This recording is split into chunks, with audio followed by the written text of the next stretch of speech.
Welcome back to the Exposing Grief YouTube channel, where we're removing that stigma of grief, exposing it for what it truly is, which is that natural and healthy way of living and loving. We're going to jump right back into our January series with another guest who's going to talk to us about the importance of pre-planning around your estate. I'm sitting with Gregory Singleton, who is an estate planner. I'm not going to waste any more time. Let's jump in and hear what Gregory has to say. All right. Welcome back, my Exposing Grief listeners and viewers. I'm excited to be sitting with another guest. I'm sitting with Gregory. He's been in a couple of my networking groups and we've collaborated quite a bit. So I'm excited to have him here to talk to you guys about estate planning. So I will turn it right over to you, Gregory. Tell our listeners and viewers a little bit about yourself and what got you in the line of work that you're in. Absolutely. Thank you for having me, Brittany. Very happy to be here. My name is Gregory Singleton. I am an attorney. Sorry about that. I'm the founder and owner of Signature Law, which is a law firm that focuses its practice on estate planning and probate and trust administration. Um, Basically, that means for estate planning, we are putting together a plan to protect someone's legacy after they've passed and to take care of them while they are incapacitated. And for probate and trust administration, we're looking at managing the administrative and legal things that happen after someone dies so that we can distribute assets and make sure that your legacy is properly moved to the next generation or who you want. Um, you asked how I got into my line of work. Well, it's a very long story. I'll two parts. I'll keep them short. One is while I was in law school, my grandfather actually passed. Excuse me. And unfortunately, his estate plan, he had a revocable living trust, and whoever set up the trust did not do a very good job of it, and it was kind of set up to fail. And when an estate plan fails, be it a trust or a will or just not doing anything, it causes a fight in the family. And those tend to be some of the most vicious fights out there. I remember in law school, and we got a case that was like Smith v. Smith or Marbury versus Marbury. Those were the ones where the fireworks would fly. Um, any event, yada yada yada. There was a lawsuit in our family, and there are people that in my family that I grew up with that I'll probably never be able to speak with again just because of the rift that it caused. And it really sank, hit home with me and said, If I can keep families from going through this, then I've done something right." Um, when I got out of law school, I immediately went into litigation for various reasons, and I did that for 7 years doing complex commercial litigation, civil rights work, employment law, real estate law, et cetera, suing people, doing jury trials, and that sort of thing. And I realized about 5 or 6 years in that I do not enjoy arguing with people. Um, Terrible realization to have after you've gone to law school. You want to have that realization before law school, Yes, I would imagine but so. yeah, but luckily there's a lot of areas of law that you can practice where you're not just constantly arguing with people. Estate planning's one. I put two and two together. In 2019, I formed Signature Law, and best decision of my entire career. I love that. Yeah. And I appreciate that you touch on this. I mean, you touch on this piece of some of the family dynamics that obviously comes up a lot with grief and you know someone grieves a little bit differently than I do, but we don't realize that until we're in it. And I think people can sometimes overlook the conflict in the family dynamics that can show up during the logistics aspect of it as well. So I appreciate that you hit on that piece of the importance of finding a good estate planner. Yeah, I mean, I'm not an expert on grief. I'm sure we can find one of those somewhere. But what I have noticed is people are surprised by their grief, and Oh, all of a yes. sudden it comes out like that, and all of a sudden you've got a lot of emotion, and usually a fair amount of assets and money at issue, and people tie their worth to the amount of money and assets they receive from the estate, whether it's conscious or subconscious, and then they want to fight. And so if you don't set it up right, it causes problems. Absolutely. Yeah. So other than estate planning, do you provide any other services within your business of Signature Law? Well, we do the estate planning, and then we do the trust with the legacy planning while you're alive, and then after you die, we administer things. That's really all we focus on. There will be a move in the next year or two to start working in guardianships and conservatorships, as well as expanding our offerings in elder law. But we're just easing into that right now. Yeah, that's perfect. So part of big reason why I wanted to have you on specifically in January is we're talking about the importance of pre-planning. So can you speak to our listeners and viewers about when it might be good to start estate planning? Yeah, that's a loaded question. What the expectation I run into from people is that you need to start your estate planning when you're expecting to die. So people wait until their retirement age. Maybe they've got some hospital thing coming up, and then they finally get around to it. And because of that, only I think it's like 21% of American adults have an estate plan in place. The reality is in estate planning, we're looking at six different categories of things. First of all, while you're alive and incapacitated, and after you pass. And for each of those times, we're looking at your money and your assets, your body and your health, and guardianship of minor children or dependents. So we've got six areas we got to take care of.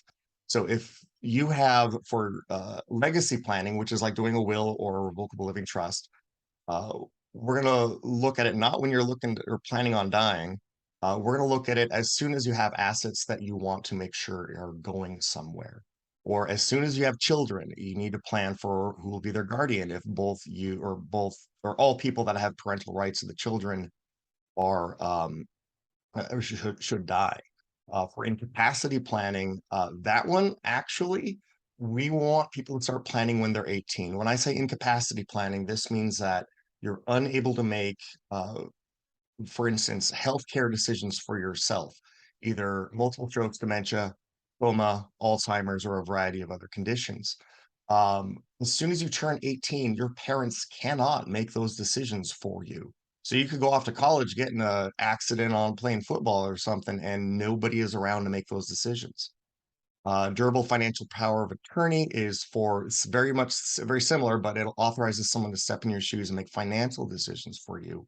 And then as soon as you have kids, guardianship directive that if you're alive but incapacitated, someone's got to have authority to take care of your kids, otherwise social services gets involved.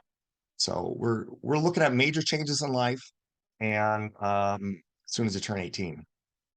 Okay. Yeah. And these I think are, well, we'll hit on this with my next question, but this is partly why I wanted you on. And I think these are areas that people wouldn't even think, oh, I'm young and healthy and I don't need an estate plan. Nah, right. We don't look at it, which is why I want to highlight the importance of pre-planning. So Gregory, can you speak to the listeners a little bit about the importance of pre-planning and particularly the importance of pre-planning with estate planning? Sure. Um, if believe it or not, everyone has an estate plan. Let's say you live in Minnesota. I practice in Minnesota. If you don't have a revocable living trust or you don't have a will, you have a will under the statute, the Minnesota statutes. And basically it says all your assets are going to go to your spouse or your kids, or and then after, if you don't have spouse or kids, it goes to your parents and then brothers and sisters, cousins, et cetera, et cetera, et cetera. If you don't pre-plan, you may run into a situation I had last year.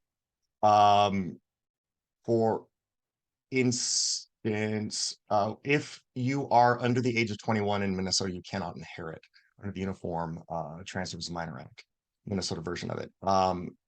So what happens if you are under 21 and you inherit a large amount of money because someone didn't do a will, it goes into a custodial account. And then when you turn 21, you get everything. And last year I had a family come to me and say, hey, our nephew or someone got a lot of money at age 21 because there wasn't any planning to say, hold on to that money and meet it out for them for the next 10 years until they're old enough to be responsible. He got it all at 21, it was about $250,000, went to Vegas, blew it all in about 3 weeks. No. Oh yeah. And his family came to me and was like, what can we do? And I was like, I don't sue Vegas. I Oh can't do that no. for you. So there was nothing I could do, but had they planned properly, they could have created a trust for the kid, given them an allowance, made sure the money goes to education. And when the kid turns 28, maybe, then they get the balance of things. That's why we want to look at legacy planning. The other reason is let's talk about incapacity planning, because that's the one that I run into quite a bit, is when someone doesn't have, for instance, a durable financial power of attorney in place. You can only sign these documents while you mentally have capacity. It can mean a variety of things depending on the document. But if what will happen is someone's mother or father will develop Alzheimer's, or fast onset Alzheimer's, and they'll be on memory care. And then the kids will be like, "Hey, I need that financial power of attorney because I got to pay their bills." And I talked to the actual client, which is the mother or father, and they're just don't have capacity to sign a durable power of attorney. All of a sudden, instead of spending a couple $100 or whatever on doing the durable power of attorney, now they have to go to court and do a guardianship or conservatorship hearing, which is going to cost $3,000 to $5,000. And you have to deal with courts and court timelines and attorneys. And as I tell everyone, attorneys are the worst. So if we can avoid them, your life will be better. Yeah. Yeah. Um, yeah, just so interesting. And I appreciate that you bring in stories because we, you know, education wise, we can talk about why it's important, but I think when you can apply it to a story, it's like, oh my God, okay, woo. Or it might allow people to visualize their experience a little bit more, their situation a little bit more, and apply it, the things that you're talking about, they might be able to apply it to their situation a little bit better. So I appreciate the stories and the, examples that you're providing. For those who are tuning in, who might be thinking, okay, it's time for me to look at my estate, or maybe I want to revamp it. I don't want to work with my person anymore. What would you suggest their next steps to be for those who are interested? If they don't have an estate plan, first of all, get educated. Now, be careful if each state can be very, very different in how they do estate planning. If you are in California, for example, their probate system is egregiously expensive and time consuming and painful. And a large percentage of the estate will go to just paying for the probate process. So in California, you almost always want to have a revocable living trust. Minnesota, probate isn't so bad. You can get through it at a reasonable price. So maybe depending on your estate, a will is fine. So, but be careful when you're educating yourself and looking at online websites and reading books and stuff. If they're written like in Florida, New York, or California, and you live in Minnesota, you're not going to be getting a good picture of what's going on. So your goal really is to find the right individual to talk to, get educated, watch some YouTube videos. I have a YouTube channel all on estate planning and probate. I do presentations on that. They're all free online, but just get educated a bit and then talk to a professional that focuses their practice on estate planning. And I cannot emphasize that enough. The law changes and there's minor and little changes and updates. And if you talk to a general practitioner, they may be a wonderful lawyer that did you got in a car accident and they represented you. And then they also handle the divorce and they do some corporate law and maybe a little criminal law on the side. But yeah, they do some estate planning as well. That probably means they just downloaded some templates offline and fill them in. And they know a little bit more because they went to law school, maybe, but they're going to miss a lot. So talk to somebody that focuses the practice on estate planning, and estate planning and elder law are really the two areas. Um, yeah. Yeah, that I always tell people that too when they're looking, when asking about grief. There's a lot of clinicians that will say, oh, this is an interest of mine, or I see this come a lot in my office, which fine, right? Not that they're not doing good work. When it comes to particular things, you really want to make sure that they specialize in it. So I'm really sure to highlight that the same way that you are. Make sure whoever you're working with specializes in this area. And I think people can overlook until they unfortunately work with somebody who doesn't.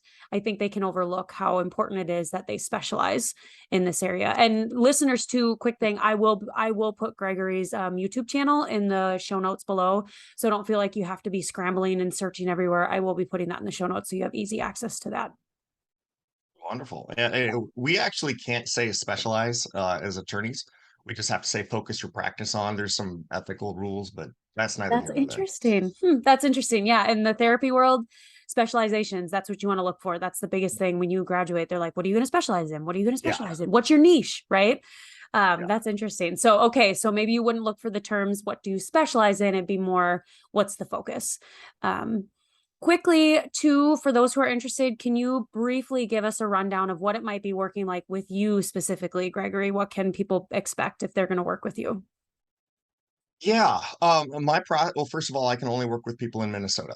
I'm only licensed in Minnesota. That's just the way it goes. Secondly, I have a unique situation for now. I don't have an office. I work remotely. So what will happen is we'll have an initial consultation, put together a basic strategy of, suss out a few things, and then you'll get the intake package, which will include, for instance, all the intake forms. Um, Fill those out, get them back to me. I'll do the drafting. We'll have the first consultation. I usually do this over Zoom. At this point, I often haven't met my client yet because I work from home. I don't have an office to go to. But we'll do the consultation over Zoom, re-strategize. I'll get some clarification on a variety of things, polish up a few things. I'll take it home. I'll redraft, share the documents with you, just for the sake, by the way, of um, looking at the information you know better than I. Names, phone numbers, distribution. A big one is your answers to your healthcare directive. I could go on a long time about bad healthcare directives, but you should have a robust one. And I'm not just saying this because I'm on your podcast, but you should have one that has a mental health care directive component as well. Very important these days. But from there, we'll actually have another consultation, again, Zoom, because I can actually share the screen. And this is another pet peeve of mine. I want people to understand what's in the document that they're signing. What, Um, Believe it or weird. not, I Is that know. typical? Is that usually how people practice? Well, on one hand, there is an ethical obligation that attorneys Yes. have to inform their clients about what they're doing. Uh, there's on the other hand, there's a reality of I've seen a lot of estate plans where the client was like looking to redo their estate plan, and then they said, "Yeah, my attorney drafted it, then we just signed it." I was like, "Did he go over it?" And they're like, "He kind of talked about a few points, but that's it." I'll look at the estate plan, and it will make absolutely no sense. It will mess up who the personal representatives are.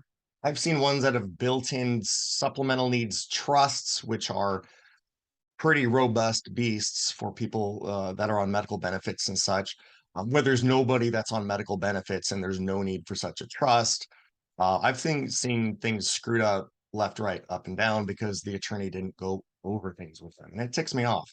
It really ticks me off. Absolutely. And so this too, I mean, listeners, if you're hearing this, I hope that you're also hearing like, wow, Gregory's going to take really good care of me. And also, if you're not able to work with him for whatever reason, if you're in a different state or you already are working with somebody, this is hitting the point of make sure you advocate for yourself, right? Whether it's in mental health, physical health, legal things, right? Always make sure you're advocating for yourself and asking to see these documents. I appreciate that you highlight that, Gregory, because that is so important. Yeah, remember your attorney works for you. They don't want to admit it, but they do. So they need, I mean, take their advice, but if you need them to explain it, then make sure they explain it. Yeah, because that review consultation that we'll do is a literal line by line over everything that's in the thing. And it my favorite thing is I can say, "Merry Christmas. We're gonna spend an hour going over your joint revocable trust. Congratulations." We We so I have a great time doing it, but not it's not everyone's cup of tea, but it's important to do. And then from there, I finalize, make any changes, whatever else we have, we set up a signing. And right now, I actually drive out to my clients and we do it in their house. And then we do that. I take it home. You get a binder. This is apparently I have a lot of pet peeves. Many attorneys, what they'll do is you'll get a fancy cardboard-ish paper thing that staples your will, your durable power of attorney, your healthcare directive all in one, and they just hand you an envelope. Um, I think that's kind of ridiculous because you don't know what to do. So I put together a strategy document, lots of instructions on what to do, what not to do. And then there's a bunch of ancillary documents you got to take care of. You don't need me for, but things like a funeral directive. Doesn't seem important, but let me tell you, people want things taken care of after someone dies. They don't want to have to think. They want to look at a document and say, "Oh, he wants open bar and to use this funeral home." Done. Yep. And two, just a Uh, quick note on that, I do have someone in this series coming on, listeners and viewers, that will talk about the importance of pre-planning a funeral. So mhm. nice segue, Gregory. But Yeah. these pieces that you're touching on also speak to how you're different And I think that's so important when there are so many estate planners and there are so many professionals in that have this focus, right? People like to know, well, what makes you different than everybody else? And I'm hearing you are very detail oriented, you are very personable, and you are going to adjust to each client's needs and make sure they fully understand what's going on. Yeah, I just give everyone the Cadillac of estate plans because it's just more paper for me, and I've got it all planned out. My focus on the firm is to do excellent service with excellent customer service. I don't think a lot of attorneys do that, and it's a shame, but we're getting better. Attorneys are getting better It's good. That's good. slowly. Yes. Well, I appreciate all this great information. Listen, viewers, I have all of his contact information down below. So if you want to contact him, you certainly can.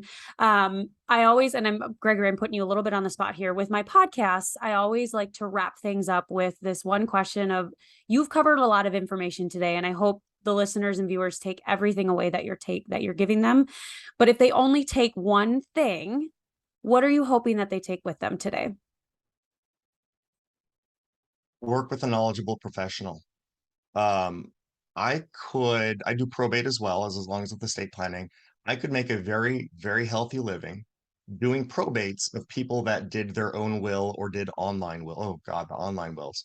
Um, and not to bash all online wills. If you have an extraordinarily basic plan where everything goes to your spouse, if you die, if your spouse dies before you, it goes to your kids.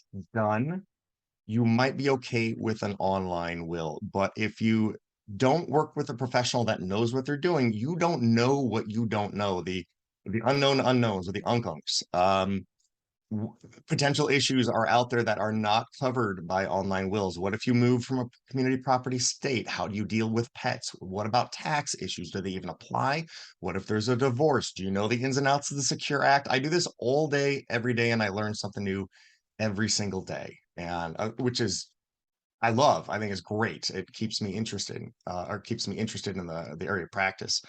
But make sure you work with a professional because there's the unknown unknowns out there are what will bite. It won't bite you in the butt. It'll bite your heirs and your family and whoever's taking care of your estate, and cost them a lot of time and money they don't want to deal with. Absolutely. And I think that speaks to this piece that we've already touched on of be sure to advocate for yourself. And in our field, and I even Absolutely. heard it with yourself too, if we start with the consultation, right? But I encourage Mhm. people, even potential clients who call me, I encourage them, make sure you interview your therapist, right? Like they should be willing to sit down with you or virtually or whatever and answer your questions, right? So if you run into a professional who's not willing to do that, that Go might run. be a red flag, right? So yeah, the importance of advocating for yourself and making sure you get some time to kind of interview them before you commit to working with them. So I appreciate the information and that piece. So if you listeners or viewers take nothing away, be sure to take away that piece of work with a professional who knows what they're doing, because it's very important. So Yeah. yeah, And Gregory, whatever money you'll save from the outset, it's just going to go money out of your estate when they have to spend all that to clean it up later. So yeah, absolutely. Yeah. Wonderful. Well, Gregory, thank you again for your time. I appreciate you having you on here and sharing all your information. All your contact information is below. I do also have your YouTube down there. So listeners, viewers, be sure to check that out. And stay tuned. We will be back with more pre-planning professionals and the importance of doing that. Gregory, thank you again for your time. I really appreciate it. thanks for having me. I appreciate it. Thank you again, Gregory, for your time. It is so important to educate people around pre-planning your estate and getting all those things in order. So I appreciate you taking the time. Viewers, listeners, I hope you found this useful. If you want to reach out to Gregory for any questions or to start working with him, his contact information, of course, is below, as is mine. Please subscribe to the channel if you have not, and we will be back next week for more pre-planning information. We'll see you then.